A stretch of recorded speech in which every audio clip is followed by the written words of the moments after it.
Olá, boa noite. Bombeiros continuam as buscas por sobreviventes no prédio que desabou no centro de São Paulo. Famílias que invadiram o prédio pagavam até R$ 400 de aluguel. O imóvel é da União e já abrigou a sede da Polícia Federal. Em visita ao local, o presidente Michel Temer foi hostilizado.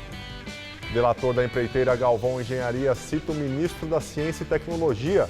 Gilberto Kassab, do PSD, é acusado de receber propina de R$ 1 milhão. Você acompanha essas e outras notícias após o intervalo. Até já. Já são 20 horas de trabalhos do Corpo de Bombeiros no local do desabamento de um prédio no centro de São Paulo nesta madrugada. A repórter Sabrina Pires acompanha. Olá, Sabrina, boa noite.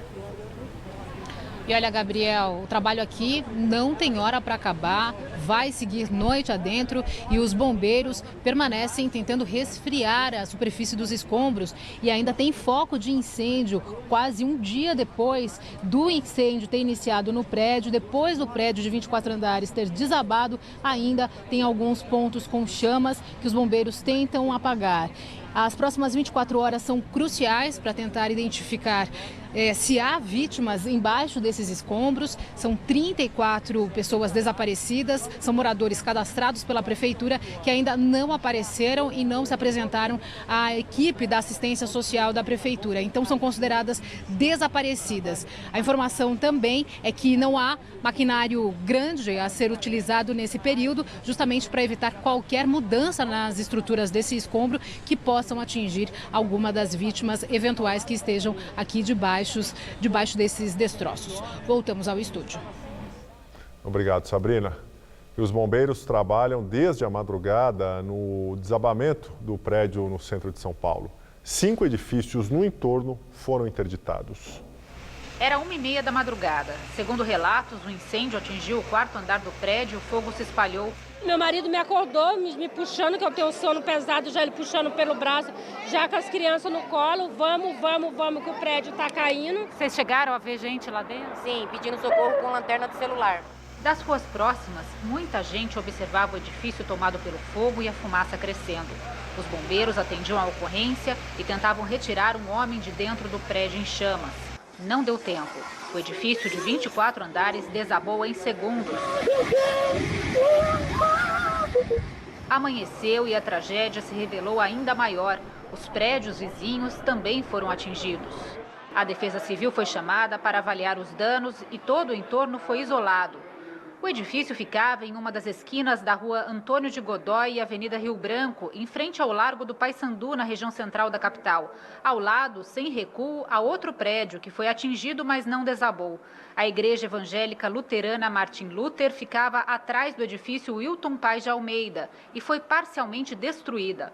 Logo em frente está o outro prédio, em que também foi registrado fogo nos andares superiores.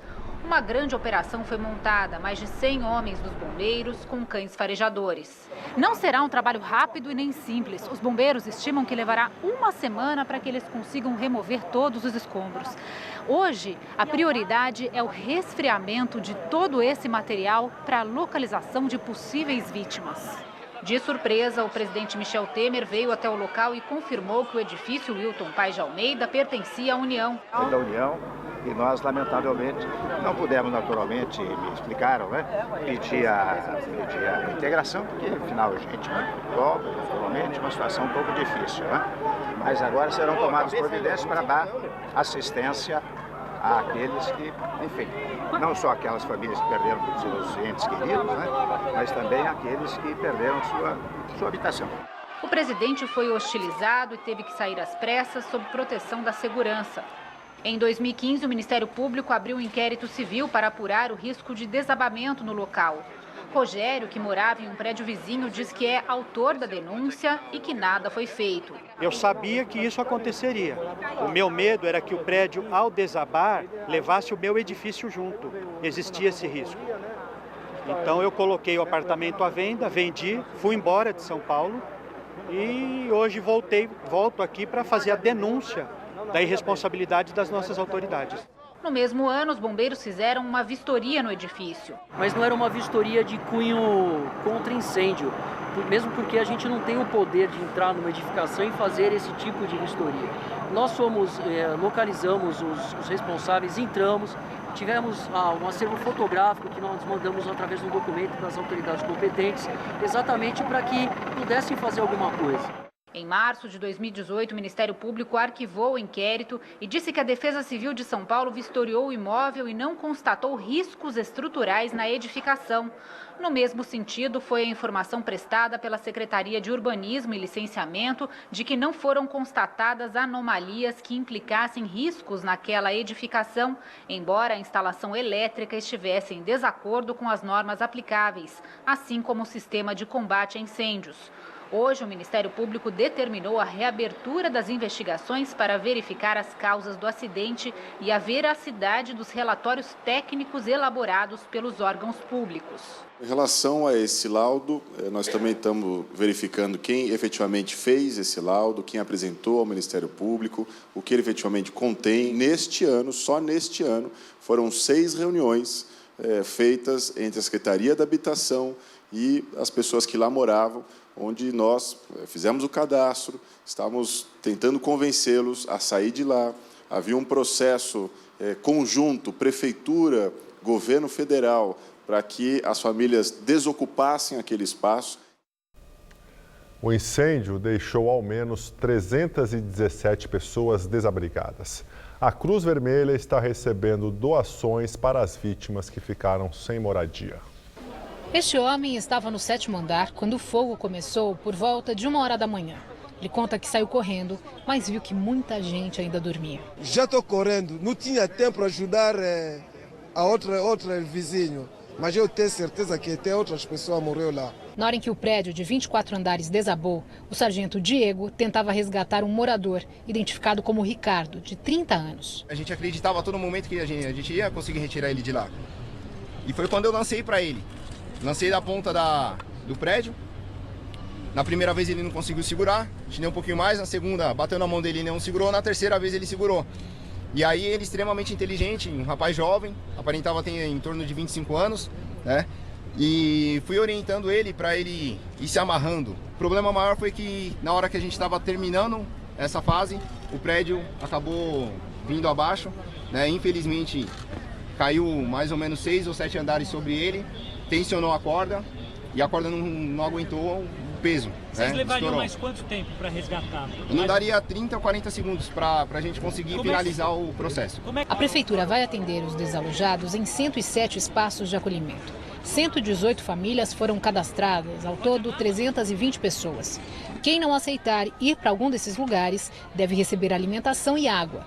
Doações já começaram a chegar. A Cruz Vermelha está à frente desse trabalho. Nesse momento, a maior necessidade é artigos de crianças e bebês. Então, é sempre o nosso ponto mais fraco. Seriam fraldas, papinhas de criança, mamadeiras, seriam coisas de bebês mesmo. Os imóveis vizinhos ao prédio que desabou estão comprometidos. A Prefeitura anunciou que vai montar uma força-tarefa para avaliar os danos. Mas da igreja construída em 1908, sobrou pouco. Apenas o altar e a torre. O templo da Igreja Evangélica Luterana é o primeiro em estilo neogótico da capital, com vitrais do mesmo vitralista que fez para o Mercadão e o Teatro Municipal. O edifício Wilton Paes de Almeida foi construído na década de 60 para abrigar a sede da empresa Companhia Comercial Vidros do Brasil. Projetado por Roger Zimeco, o prédio era considerado um marco arquitetônico e chegou a ser apelidado de pele de vidro por causa da fachada envidraçada. Em 1992, ele foi tombado pelo Conselho Municipal de Preservação do Patrimônio Histórico, Cultural e Ambiental da cidade de São Paulo, o Compresp. O local abrigou durante 23 anos a sede da Polícia Federal em São Paulo, até o órgão se mudar para o atual endereço na Lapa em 2003. O edifício recebeu figuras famosas como o argentino Adolfo Pérez Esquivel, vencedor do Prêmio Nobel da Paz, que foi preso em 1981 após criticar a lei da anistia, e o mafioso italiano Tommaso Busquetta, que também ficou detido por um tempo no prédio da Rua Antônio de Godoy. O INSS ocupou o edifício até 2009. Desde então, houve várias tentativas de revitalização feitas pela União e Prefeitura. E agora o comentário de Josias de Souza, direto de Brasília. A sorte foi malvada com Michel Temer quando ele escolheu dar ouvidos aos assessores que enxergaram no desabamento de um prédio ocupado por famílias pobres uma oportunidade a ser aproveitada politicamente. A pretexto de oferecer um ombro presidencial aos desabrigados, Temer foi ao encontro da tragédia. Saiu enxotado, com a impopularidade de 70% entre as pernas. O presidente mal teve tempo de balbuciar meia dúzia de frases para os jornalistas. Inconformado com as pesquisas que expõem o estilhaçamento de sua imagem, Temer realiza um esforço para restaurar as aparências. Há mais desespero do que método na estratégia do presidente. Na noite da véspera, Temer ocupara uma rede nacional de rádio e TV para anunciar, no alvorecer de maio, um reajuste do Bolsa Família que só chegará ao bolso das pessoas em julho. Num pronunciamento concebido para celebrar o Dia do Trabalhador, Temer pediu paciência aos 13,7 milhões de desempregados. Depois de adular a clientela do Bolsa Família, Temer foi dormir na noite de segunda-feira imaginando que havia adocicado os sonhos do eleitorado do presidiário Lula. E acordou na terça-feira achando que poderia viver seus 15 segundos de Guilherme Boulos, o líder das ocupações urbanas. O presidente cutucou a pobreza com o pé e descobriu que ela morde. Boa noite.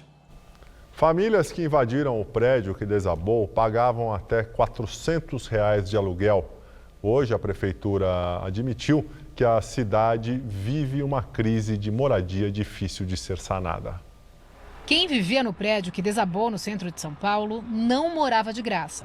Esta moradora conta que precisou pagar R$ 300 para ter direito ao espaço dentro do edifício e mais R$ 200 de mensalidade. Tinha até uma carteirinha de controle, como um documento de sócio. A gente entramos porque a gente não tinha onde morar, entendeu? Porque o aluguel está muito caro. A gente pagamos R$ 300 para entrar também. E tinha uma mensalidade? Tinha. De quanto? Aí a minha mãe pagou 300 para entrar e 200 para ficar pagando. Todo mês. A prática de cobrança em ocupações irregulares é comum. Os responsáveis costumam dizer que é para garantir limpeza e organização. O prédio que desabou era comandado pelo MLSM, Movimento de Luta Social por Moradia. Segundo a prefeitura, são 206 ocupações em toda a cidade, semelhantes à que ocorria aqui no prédio que desabou. Ao todo, são 46 mil famílias vivendo nessas condições. A Defesa Civil prometeu vistoriar as 70 ocupações aqui do centro para analisar as providências que precisam ser tomadas para que uma nova tragédia não aconteça. O diretor do Instituto de Arquitetos do Brasil diz que não é falta nem de dinheiro nem de projetos para acabar com essas situações. Eu acho que não falta nem dinheiro nem projeto. Acho que a gente tem instrumentos para que esses projetos se realizem. Falta de fato uma vontade política para que essas coisas deem andamento, que consiga se andar com esses projetos. Mas a prefeitura afirma que é um problema social mais difícil de resolver. O déficit habitacional do município de São Paulo é de mais de 360 mil unidades habitacionais. Quando você pega uma família, um conjunto de famílias, num edifício ocupado e realoca elas diretamente para o empreendimento habitacional, você está dizendo o seguinte, o sinal que o poder público dá é o seguinte: ocupe um edifício que a prefeitura vai tirar você de lá e colocar num apartamento, seja qual for a origem do financiamento. Por que eu vou tirar, eu vou beneficiar uma pessoa que ocupou um edifício público em detrimento de uma pessoa que está há 15 anos na fila da SEAB e da Coab, de maneira ordeira, aguardando lá, pagando seu aluguel, passando por dificuldade, tantas dificuldades quanto essas outras famílias, você vai prejudicar aquela família. Então, esse é o embate nosso diário com relação às ocupações. De acordo com a revista Veja, Hudson Braga, ex-secretário de Obras do Rio, delatou o ex-ministro Alexandre Padilha, do PT. Segundo Hudson Braga, Alexandre Padilha cobrou R$ 300 mil mensais para cuidar da distribuição de verbas do PAC para o Rio de Janeiro. Na época, o petista exercia o cargo de subchefe de assuntos federativos da Secretaria de Relações Institucionais da Presidência, responsável pelas demandas estaduais. Alexandre Padilha esteve na função de janeiro de 2007 até setembro de 2009 durante o governo Lula. Não é a primeira vez que o nome dele aparece nas investigações da Lava Lava Jato. Ele foi citado por delatores da Odebrecht. Alexandrino de Alencar, ex-executivo da empreiteira, disse que o petista recebeu R$1 milhão para a campanha dele ao governo do estado de São Paulo em 2014. O ex-ministro nega as acusações. Delator da empreiteira Galvão Engenharia diz que o ministro da Ciência e Tecnologia, Gilberto Kassab, do PSD, recebeu propina de R$1 milhão. Em depoimento, Dário Queiroz Galvão, filho da Galvão Engenharia, relatou ter pago o montante em 2008 à campanha do então prefeito de São Paulo, Gilberto Kassab, candidato à reeleição. Na época, Kassab era afiliado ao DEM. Em troca, o ministro atuou no favorecimento de uma licitação da obra do túnel Sena Madureira para que a Galvão Engenharia saísse vencedora. A obra, no entanto, não saiu do papel. Para os investigadores da Lava Jato, a estratégia de repassar o dinheiro ao partido é para disfarçar o pagamento de propina via doação eleitoral. O ministro nega irregularidades. A assessoria de Kassab diz que a licitação, realizada pela prefeitura, ocorreu de forma lícita e transparente, obedecendo a todas as disposições legais. Ainda segundo a assessoria do ministro, as doações recebidas seguiram a legislação vigente. O DEM não se manifestou. O depoimento do empreiteiro foi anexado ao inquérito no STF em que Kassab é alvo. O ex-prefeito é acusado de receber vantagens indevidas da Odebrecht em 2008 e 2009, que teriam sido desviadas de contratos de obras viárias em São Paulo. No Supremo, o ministro ainda é alvo de uma investigação com base na delação dos executivos da JBS Friboi. Wesley Batista, um dos donos do frigorífico, e Ricardo Saldi afirmaram que Kassab recebeu R$36 milhões, 29 milhões de reais entre 2010 e 2016, pagos em parcelas mensais de R$350 mil, e os outros 7 milhões de reais em 2014, ao vender apoio político ao PT. Kassab também nega esta acusação. Shows, sorteios e política no 1º de maio em São Paulo. A capital paulista teve atos pelo Dia do Trabalho na Zona Norte, organizado pela Força Sindical, e no centro, comandado pela Central Única dos Trabalhadores, a CUT. O evento da Força Sindical reuniu vários artistas e sorteou carros entre o público. Na Praça Campo de Bagatelle, na Zona Norte de São Paulo, a Força Sindical sorteou carros e promoveu shows musicais para comemorar o Dia do Trabalho. No palco, entre as apresentações, estavam alguns pré-candidatos à presidência da República, como Aldo Rebelo, do Solidariedade. Os candidatos, além dos governantes, serão muito cobrados sobre o que é que eles pretendem fazer para enfrentar o desemprego, e eu acho que não há uma outra solução que não seja a retomada do crescimento e do desenvolvimento do país. O presidente da Força Sindical, deputado federal Paulinho da Força do Solidariedade, também falou e defendeu o fim da prisão após condenação em segunda instância. Tem que esgotar todos os recursos na justiça e não prender apenas no meio do processo. Além das pautas comuns de interesse dos trabalhadores, como a geração de emprego e renda, os sindicatos também deram um tom mais político às comemorações do dia 1º de maio. Desta vez, se uniram em defesa do ex-presidente Lula, que está preso há 20 dias na Superintendência da Polícia Federal, em Curitiba. Para a CUT, a Central Única dos Trabalhadores, a prisão do ex-presidente é vista como política. O evento organizado pela CUT, a Central Única dos Trabalhadores, foi na Praça da República, no centro de São Paulo, e reuniu, além de outros sindicatos, integrantes e simpatizantes de movimentos sociais, como a Frente Brasil Popular e Povo Sem Medo. 1º de maio aqui em São Paulo, ele tem como eixo a resistência. Resistência contra a investida de retirada de direitos com a terceirização, reforma trabalhista e outras reformas propostas pelo governo Temer. Ainda não há previsão para o fim dos trabalhos dos bombeiros na região central de São Paulo, onde desabou um prédio após um incêndio. A nossa repórter Sabrina Pires continua no local. Sabrina?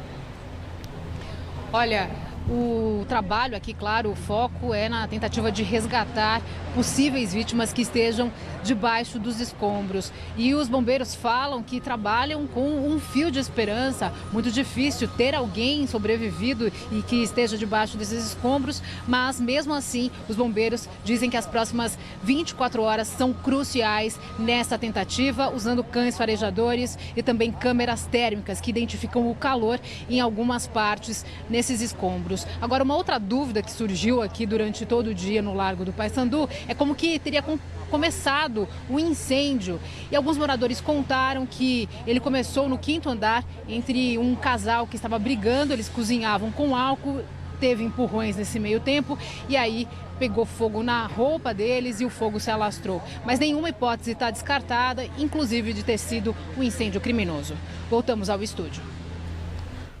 Ao denunciar o ex-presidente Lula, a Procuradora-Geral da República, Raquel Dodge, disse que o petista não só sabia do esquema de corrupção na Petrobras, como também participou pessoalmente dele. A denúncia foi apresentada ontem ao Supremo. Além de Lula, foram denunciados a presidente do PT e senadora Gleisi Hoffmann, o marido dela, Paulo Bernardo, ex-ministro do Planejamento, e Antônio Palocci, que comandou os ministérios da Fazenda e da Casa Civil nos governos petistas, e o ex-presidente da Odebrecht, Marcelo Odebrecht. Lula é acusado de corrupção passiva, de acordo com a Procuradoria-Geral da República, por suspeitas de que a Odebrecht repassou 40 milhões de dólares ao PT em troca de decisões políticas que favorecessem a empreiteira. De acordo com Raquel Dodge, o ex-presidente teria dado aval presidencial para a operação. Segundo a chefe do Ministério Público, Lula foi parte integral da organização criminosa que atuou entre 2002 e 2016. Atualmente, Lula está preso no Paraná. Ele foi condenado na Lava Jato no caso do triplex em Guarujá. A pena dele é de 12 anos e 1 mês de prisão. Lula é réu ainda em outras 6 ações penais. E a defesa do ex-presidente Lula pediu ao Tribunal Regional Federal da 4ª Região que o petista seja libertado até o julgamento de recursos no STF e no STJ. Os advogados sustentam que a execução da pena é prematura e injusta. Lula está preso na Polícia Federal em Curitiba desde 7 de abril. E o depoimento do marqueteiro da campanha de Gleisi Hoffmann ao governo do Paraná em 2014 deu base à nova denúncia contra a presidente do PT. Em depoimento aos investigadores, Bruno Martins Gonçalves Ferreira afirmou que verbas para a campanha de Gleisi foram discutidas em encontro dentro da Odebrecht em São Paulo, na presença do atual chefe de gabinete dela, Leones Dallagnol, que também foi denunciado ontem. De acordo com a denúncia, a campanha de Gleisi ao governo do Paraná em 2014 recebeu 5 milhões de reais do Departamento de Propinas da Odebrecht. 3 milhões de reais foram registrados junto à Justiça Eleitoral. Dentro do valor declarado, a Procuradora-Geral da República, Raquel Dodge, diz que 1 milhão e 800 mil reais são correspondentes à lavagem de dinheiro, despesas que efetivamente não foram realizadas. No STF, ela e Paulo Bernardo já são réus. Eles são acusados de receberem 1 milhão de reais no esquema desvendado pela Lava Jato. O julgamento deles na 2ª turma do Supremo deve ocorrer ainda este semestre. E agora vamos ao comentário de política com José Neumani Pinto. Recomendo a leitura do libelo acusatório da Procuradora-Geral da República, Raquel Dodge, a respeito da iniciativa que ela teve de acusar de crimes de corrupção passiva o ex-presidente Lula, o seu ex-ministro Palocci e o casal, o ex-ministro Paulo Bernardo e Gleisi Hoffmann, além do chefe de gabinete da Gleisi e também do empreiteiro Marcelo Odebrecht. O documento traz toda a narrativa do trabalho que desmente cabalmente essa história que não há provas, que o Ministério Público Federal e a Polícia Federal não produzem provas, apenas se baseiam em delações de criminosos que querem reduzir o seu próprio crime para reduzir a pena. Bem, a verdade é que a delação é feita exatamente por isso, para ser premiada, e para isso tem que ser alguém que pertence à quadrilha e que delata as pessoas que com ele participavam dessa quadrilha. Pois é, acontece que essas delações dão pistas E essas pistas são seguidas. E a Raquel Dodge mostra no seu libelo acusatório, a respeito especificamente dessa ação, como a Polícia Federal e o Ministério Público Federal chegaram a detalhes da forma como o crime de pegar propinas na Petrobras em troca de benefícios para a Odebrecht, como é que esses crimes foram cometidos. Então, essa lenda urbana de que não há provas, que são todas delações que não servem para nada, ela ruiu, absolutamente desabou de uma forma absurda. E eu quero lembrar que a delação premiada não é uma exclusividade brasileira, não é uma jabuticaba, como muitos outros métodos da criminologia e da justiça brasileira. A leitura desse documento vai esclarecer tudo. Aconselho. Bom, eu volto quinta-feira, direto ao assunto. Em pé. Eu fico por aqui. A edição de hoje pode ser vista no site do Jornal da Gazeta. Muito obrigado pela sua companhia. Fique agora com Rony Von no Todo Seu. Uma boa noite e até amanhã.